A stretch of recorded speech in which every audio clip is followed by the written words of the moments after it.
68세에 춤을 배운다고 하면 사람들은 대개 고개를 갸웃거립니다. 이 나이에 무슨 춤을, 몸도 굳었을 텐데 젊은 사람들 사이에서 어색하지 않을까? 그런데요, 오늘 내가 들려드릴 이야기는 그런 말들을 조용히 뒤집는 한 사람의 기록입니다. 박영수라는 이름의 남자, 정년 퇴직 후 매일 같은 시간에 라디오 체조를 하고 같은 골목을 돌고 경로당에서 화투를 치거나 TV 앞에서 시간을 흘려보내던 사람. 시계의 초침소리만 유난히 크게 들리던 어느 봄, 그는 혼잣말로 중얼거렸죠. 이게 정말 내가 꿈꿔왔던 노후일까? 그 문장 끝에 매달린 한숨이 방 안 공기를 살짝 무겁게 만들었습니다. 하지만 인생은 종종 우리가 전혀 기대하지 않은 곳에서 문을 엽니다. 그것도 아주 조용히, 그러나 분명하게. 봄바람이 얼굴을 스치던 아침, 영수는 평소와 다른 길로 발을 옮겼습니다. 어느새 문화센터 앞에 서 있었습니다. 유리창 너머로 희끗한 머리의 어르신들이 음악에 맞춰 몸을 흔들고 있었습니다. 웃음이 먼저 보였고 그 다음이 박수 소리였죠. 그는 창가에 서서 한참을 구경했습니다.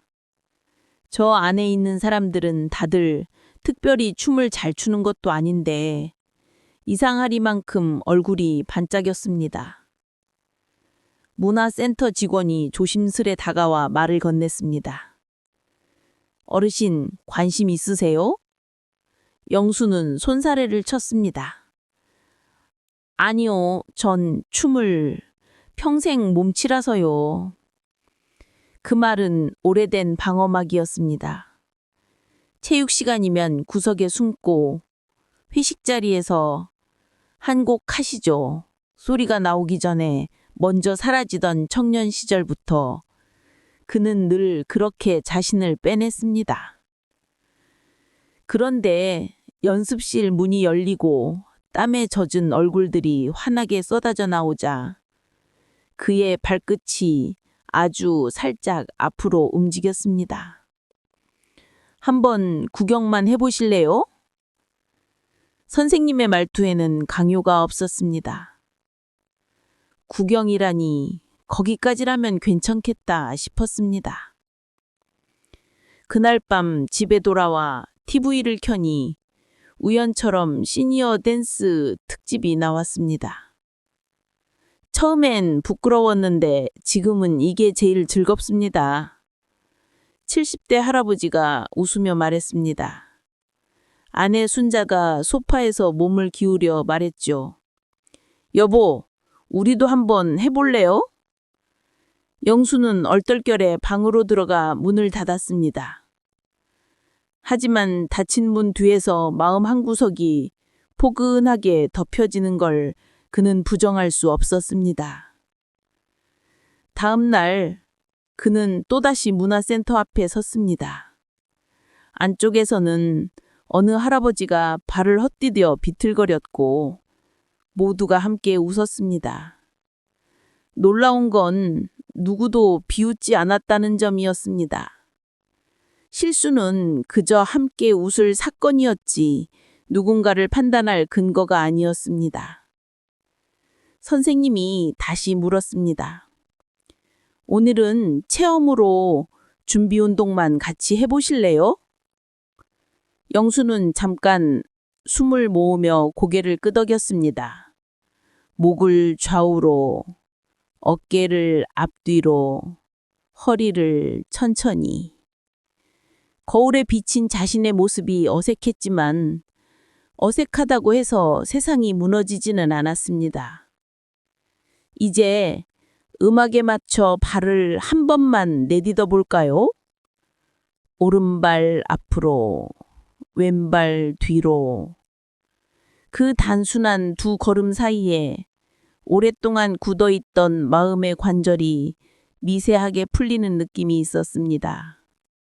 맞아요. 지금처럼요. 선생님의 칭찬이 아주 조그만 불씨가 되어 가슴 안쪽에서 기침처럼 번졌습니다. 수업이 끝나고 나오는데 발걸음이 놀랄 만큼 가벼웠습니다. 같은 길, 같은 하늘, 같은 바람인데 모든 게 조금 더 선명해진 것 같았습니다. 저녁 식사탁에서 그는 조심스레 말을 꺼냈습니다.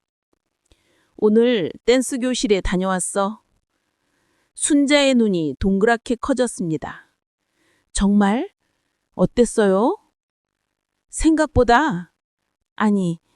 생각보다 훨씬 좋았어. 말끝이 올랐습니다. 오래전에 어딘가에 두고 온 목소리였습니다. 순자는 미소로 답했습니다. 그럼 다음에 나도 같이 가볼래요? 그렇게 두 사람의 두 번째 날이 열렸습니다. 서로 마주보고 손을 잡았을 때 그들이 마지막으로 이렇게 정면으로 서로를 바라본 게 언제인지 둘 다 곧장 떠올릴 수 없었습니다. 여보, 손에 힘을 조금만 빼요. 그래, 이렇게? 천천히 좌우로 흔들며 한 걸음 앞으로, 한 걸음 뒤로 아주 작은 회전.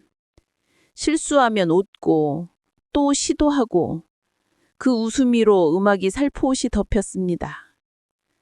그날 밤 거실은 자연스럽게 작은 무도장이 되었습니다. 음악도 없이 두 사람의 숨과 웃음만으로 충분했습니다. 같이 해줘서 고마워요. 아니에요, 여보 덕분이에요. 한 달쯤 지나자 반의 공기가 달라졌습니다. 선생님이 말했습니다. 탱고는 확신으로 리드하고 신뢰로 응답하는 춤이에요. 남자분은 조금 더 당당하게, 여자분은 믿고 따라와 주세요.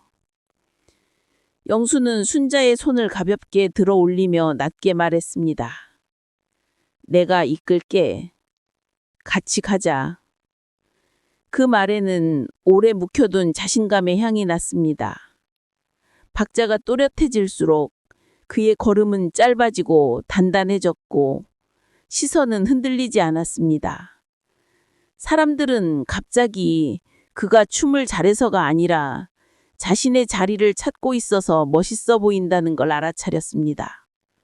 칭찬이 이어졌고 칭찬은 허영이 아니라 책임으로 그에게 남았습니다. 더 잘하고 싶다는 마음. 그 마음은 나이를 계산하지 않았습니다. 그러던 어느 날 무릎이 욱신거렸습니다. 병원에서는 염증이니 2주간 쉬라는 진단이 나왔습니다. 2주. 예전에 그에게 2주는 아무것도 아닌 시간이었지만 지금의 그에게 2주는 끝이 보이지 않는 터널 같았습니다. 사람들 사이에서 음악과 함께 호흡하던 시간이 멈추자 방 안의 시계소리가 다시 커졌습니다. 순자가 말했습니다. 금방이에요. 조금만 쉬어요. 그는 창밖을 보다가 낮게 대답했습니다. 춤이 없는 하루는 예전으로 돌아가는 것 같아. 그 말 속에는 슬픔보다는 그리움이 더 많았습니다. 반 친구들이 안부를 전해왔고 선생님은 의자에 앉아 하는 스트레칭부터 천천히를 권했습니다. 그도 그 말이 고마워서 스스로를 더 다정하게 다루기로 했습니다. 몸을 쉬게 하는 동안 마음은 음악을 계속 들었습니다. 머릿속에서 스텝을 밟고 손의 높이와 시선의 각도를 상상으로 조율했습니다. 진심으로 사랑하는 일은 쉬는 동안에 더 단단해지기도 합니다. 2주 뒤 그는 또다시 문화센터 문을 열었습니다. 반가워하는 목소리들이 한꺼번에 몰려와 어깨를 두드렸습니다. 그 환대는 그가 잘 죽있겠느니 아니라 함께 있기 때문에 주어지는 것이었습니다. 그날은 구경만 하기로 했지만 의자에 앉아 어깨를 돌리고 팔을 뻗는 작은 움직임만으로도 심장이 박자를 되찾았습니다. 다음 주 아주 느린 음악 위에서 첫 걸음을 내딛었을 때 놀랍게도 무릎은 아프지 않았습니다. 오히려 전보다 균형이 좋아진 것 같았습니다. 멈춤의 시간이 그에게 천천히의 기술을 선물한 겁니다. 계절이 한 번 더 바뀌자 발표의 소식이 게시판에 붙었습니다.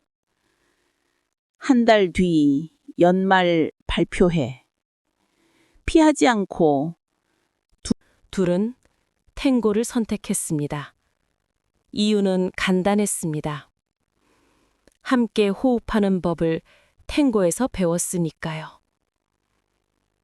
거실에서 턴의 속도를 줄이고 손을 드는 각도를 맞추고 시선을 나누는 위치를 연습했습니다.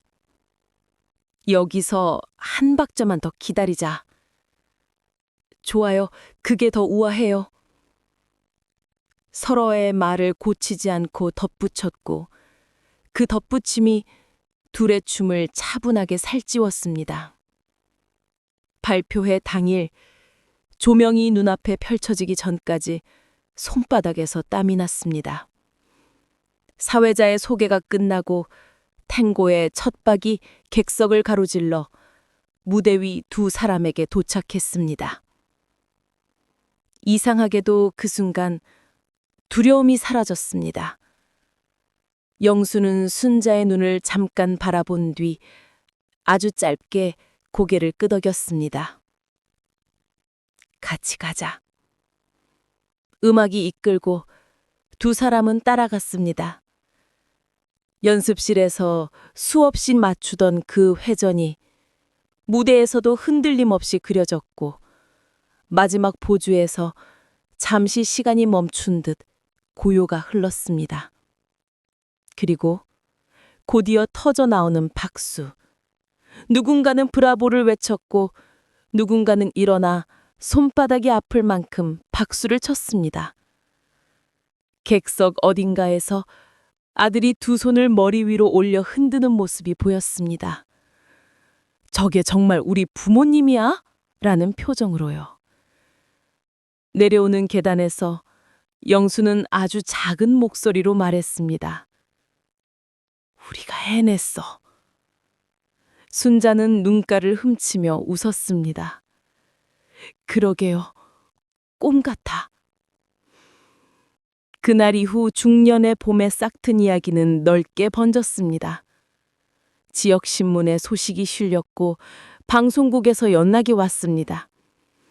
어딘가에서 누군가는 TV 앞에 앉아 그들의 탱고를 보며 생각했겠지요. 나도 해볼까? 문화센터 다른 지점에서는 어시스턴트를 부탁했습니다. 제가요? 놀라면서도 그는 알았습니다. 누군가의 첫걸음을 옆에서 지켜보고 받쳐주는 일이야말로 자신에게 주어진 다음 장의 제목이라는 것을. 그는 수업 시작 전에 말합니다. 저도 여러분과 똑같았어요. 평생 몸치라고 믿었거든요. 그런데요, 몸치는 없더군요. 아직 시작하지 않았을 뿐이에요. 그 말을 들은 사람들의 어깨가 한 톤 내려가고 숨이 한 박자 길어집니다. 바로 그때 춤은 이미 시작되고 있습니다. 발이 움직이기 전부터요. 어느새 1년이 흘렀습니다. 그는 세 군데 문화센터를 오가며 30여 명의 사람들과 박자를 나눕니다. 어떤 날엔 70대의 새 수강생이 와서 너무 늦었죠? 라고 묻고 그는 미소로 고개를 저읍니다. 전 68에 시작했어요. 지금이 딱 좋아요. 수업이 끝나면 누군가는 말합니다. 선생님, 덕분에 용기가 생겼어요. 그는 정색을 하고 대답합니다. 아닙니다. 용기는 원래 당신 안에 있었어요. 저는 그 문 손잡이를 살짝 잡아 드렸을 뿐이에요. 그 말은 멋을 부린 문장이 아니라 스스로 경험해 본 사실이었습니다. 처운 문화센터 유리창을 붙잡고 망설이던 자신의 손을 누군가가 보이지 않는 손으로 살짝 당겨주었다는 그때의 기억처럼. 그리고 어느 저녁 지역 라디오의 마이크 앞에 앉아 그는 조용히 입을 엽니다. 혹시 지금 이 방송을 듣는 분 중에 나는 이제 늦었어 라고 생각하는 분이 계시다면요. 제 얘기를 믿어주세요. 늦은 건 없습니다. 중요한 건 지금입니다. 춤이 아니어도 좋아요. 그림, 노래, 외국어, 봄사, 어떤 것이든. 첫 전화 한 통, 첫 문의, 첫 걸음. 그 작은 시작이 당신의 나머지 시간을 바꿉니다. 잠시 침묵이 흐르고 수화기 너머로 떨리는 목소리가 들어옵니다.